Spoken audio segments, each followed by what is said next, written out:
ही लगभग 56 शब्दों में शबनम शाह की स्वादिष्ट रेसिपी।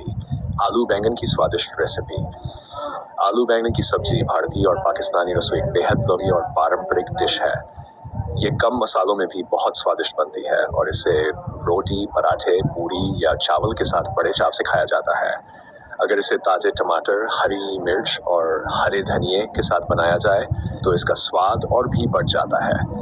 ये रेसिपी घर पर आसानी से तैयार की जा सकती है और रोजमर्रा के खाने के लिए एक बेहतरीन विकल्प है। सामग्री: आलू, 3 मध्यम आकार के बैंगन, 2 मध्यम आकार के टमाटर, 2 बारीक कटे हुए प्याज, 1 बड़ा बारीक कटा हुआ हरी मिर्च, 2 अदरक लहसुन का पेस्ट, 1 बड़ा चम्मच, हल्दी पाउडर छोटा चम्मच, लाल मिर्च पाउडर 1 छोटा चम्मच, धनिया पाउडर 1 छोटा चम्मच, जीरा 1 छोटा चम्मच, गरम मसाला 1 छोटा चम्मच, नमक स्वादानुसार, तेल 4 बड़े चम्मच, हरा धनिया सजाने के लिए। बनाने की विधि: सबसे पहले आलू और बैंगन को अच्छी तरह धो लें। आलू का छिलका उतारकर मध्यम आकार के टुकड़ों में काट लें। बैंगन को भी समान आकार में काटकर हल्के नमक वाले पानी में 30 मिनट के लिए रख दें ताकि उनका रंग काला न पड़े। अब एक कढ़ाई में तेल गरम करें। तेल गरम होने पर उसमें जीरा डालें। जब जीरा चटकने लगे तब बारीक कटा हुआ प्याज डालकर सुनहरा होने तक भूनें। इसके बाद अदरक लहसुन का पेस्ट डालें और 2 मिनट तक पकाएं। अब कटे हुए टमाटर, हल्दी, लाल मिर्च, धनिया पाउडर और नमक डालें। मसाले को तब भूनें जब तक टमाटर पूरी तरह गल न जाए और तेल अलग दिखाई देने लगे। इसके बाद सबसे पहले आलू डालें और 5 मिनट तक मसाले के साथ भूनें। फिर बैंगन डालकर धीरे धीरे चलाएं ताकि बैंगन टूटे नहीं।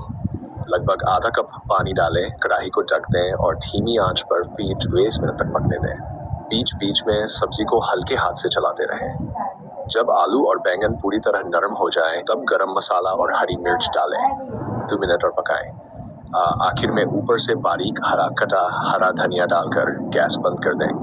गर्मा गर्म आलू बैंगन की सब्जी को रोटी, तंदूरी रोटी, पराठे, पूरी या सादे चावल के साथ परोसें। साथ में दही, सलाद या अचार परोसने से इसका स्वाद और भी बढ़ जाता है। उपयोगी सुझाव: छोटे बैंगन इस्तेमाल करने से सब्जी अधिक स्वादिष्ट बनती है। यदि आप हल्की ग्रेवी पसंद करते हैं तो थोड़ा अधिक पानी डाल सकते हैं। सरसों के तेल में बनाने से सब्जी का स्वाद और भी देसी और लाजवाब हो जाता है। हरी मिर्च और ताज़ा हरा धनिया अंत में डालने से खुशबू और स्वाद दोनों बढ़ जाते हैं। ये आसान, पौष्टिक और स्वाद से भरपूर आलू बैंगन की रेसिपी परिवार के हर सदस्य को पसंद आएगी। इसे आप दोपहर या रात के खाने में आसानी से बना सकते हैं।